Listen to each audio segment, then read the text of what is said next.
आज हम आपको एक्टिव और पैसिव इम्यूनिटी के बारे में बताएंगे कि ये क्या होती है। जब कोई होस्ट किसी फॉरेन बॉडी के कांटेक्ट में आता है तो उस फॉरेन बॉडी को हम एंटीजन बोलते हैं। और ये एंटीजन किसी भी फॉर्म में हो सकता है, कोई लिविंग ऑर्गेनिज्म हो सकता है, या कोई डेड माइक्रोब्स हो सकता है, या कोई भी प्रोटीन हो सकता है जो कि आपकी बॉडी में बाहर से एंटर करता है। तो इसके रिस्पॉन्स में, यानी कि इससे लड़ने के लिए जो होस्ट बॉडी है वो एंटीबॉडीज़ बनाती है। तो जब हमारी बॉडी खुद से एंटीबॉडी बनाए तो इस तरह की इम्यूनिटी को हम एक्टिव इम्यूनिटी बोलते हैं। एक्टिव इम्यूनिटी हमेशा स्लो होती है और पूरा रिस्पॉन्स दिखाने के लिए, फुल एक्टिव रिस्पॉन्स दिखाने के लिए इसको थोड़ा टाइम लगता है। अब जैसे क्या करते हैं कि इम्यूनाइजेशन प्रोग्राम्स जो होते हैं उसमें हम जानबूझकर वीक माइक्रोब्स या डेड माइक्रोब्स को एंटर करवाते हैं। तो अब उससे क्या होता है कि जब इन्फेक्शियस ऑर्गेनिज्म या माइक्रोब्स हमारी बॉडी के अंदर एंटर करते हैं तो फिर क्या होता है कि उससे लड़ने के लिए हमारा शरीर एंटीबॉडी बनाएगा। इससे क्या होगा, एक्टिव इम्यूनिटी डेवलप हो जाएगी। मतलब इन फ्यूचर अगर कभी उस तरह का इन्फेक्शन हुआ तो क्या रह जाएगा, ये एक मेमोरी में रह जाएगा ये हमारे इम्यून सिस्टम की। लेकिन कई बार क्या होता है कि फॉरेन कोई भी एजेंट हमारी बॉडी में एंटर किया तो उससे लड़ने के लिए अगर हम अपने शरीर में रेडीमेड एंटीबॉडीज़ डालते हैं तो इस तरह की इम्यूनिटी को हम क्या बोलते हैं, पैसिव इम्यूनिटी बोलते हैं। जिसमें क्या है कि हम वेट नहीं कर रहे कि हमारा शरीर खुद से एंटीबॉडी बनाए, हम उसको रेडीमेड एंटीबॉडीज़ प्रोवाइड कर रहे हैं।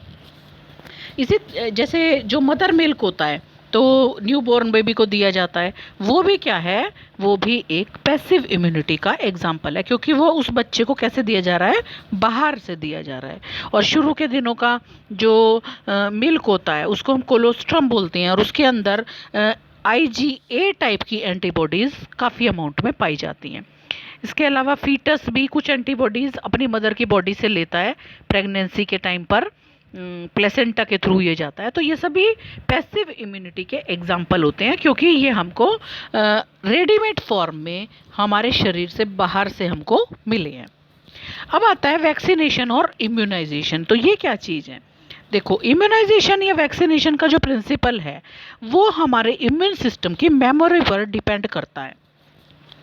वैक्सीनेशन में हम क्या करते हैं कि कोई भी जो डिजीज़ कॉजिंग माइक्रोब है या कोई प्रोटीन है उसको हम इनएक्टिव फॉर्म में या वीक फॉर्म में इंट्रोड्यूस करवा देते हैं किसी की बॉडी के अंदर। अब क्या होगा कि उसके लिए, उससे लड़ने के लिए हमारा शरीर एंटीबॉडीज़ बनाएगा, जो क्या करेगा कि उस वीक जो भी हमने पैथोजन डाला है या प्रोटीन डाला है या कुछ भी फॉरेन बॉडी जो भी हमने डाली है तो वो उसको न्यूट्रलाइज कर देगा। और जब एक्चुअल इन्फेक्शन होगा तो उसको इस चीज़ से हेल्प मिलेगी कि इस तरह के माइक्रोब के लिए या प्रोटीन के लिए मुझे कि कौन सी एंटीबॉडी बनानी है। अब वैक्सीन्स जो हैं क्या करते हैं, ये हमारी मेमोरी को डेवलप करती हैं B और T सेल की हेल्प से। ठीक है। तो क्या होता है कि जैसे पहली बार में तो वीक माइक्रोब डाले, लेकिन इन फ्यूचर कोई भी उनका एक्सपोजर होगा तो फिर वो क्या करेंगे, अपना फुल रेस्पॉन्स दिखाएंगे और बहुत तेज़ी से मासिव अमाउंट में एंटीबॉडीज़ बनाना शुरू कर देंगे। ठीक है।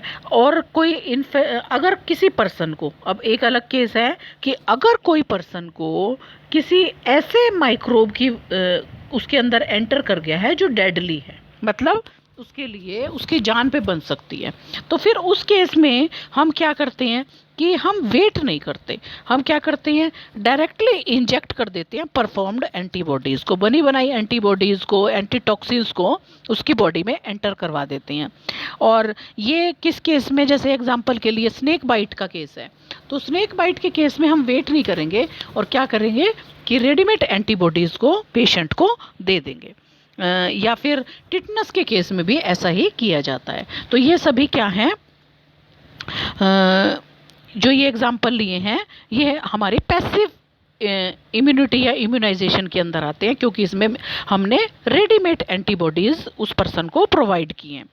आजकल के टाइम पर रिकॉम्बिनेंट डीएनए टेक्नोलॉजी की हेल्प से हमने क्या कर लिया है कि बहुत सारे पैथोजेंस हैं, उनके उनके अगेंस्ट हमने बहुत सारे वैक्सीन्स डेवलप कर लिए हैं। बैक्टीरिया और यीस्ट की इसमें हमने हेल्प ली है, और जो भी वैक्सीन्स हमने डेवलप किए हैं उनका हमने लार्ज स्केल प्रोडक्शन किया है, जिससे कि लोगों को ग्रेटर अवेलेबिलिटी रहे। तो इम्यूनाइजेशन प्रोग्राम्स के थ्रू जो भी वैक्सीन्स डेवलप किए जाते हैं वो लार्ज स्केल पर डेवलप किए जाते हैं। जैसे कि हेपेटाइटिस बी का वैक्सीन जो है वो यीस्ट की हेल्प से बनाया गया और काफ़ी ज़्यादा अमाउंट में इसका प्रोडक्शन किया गया है।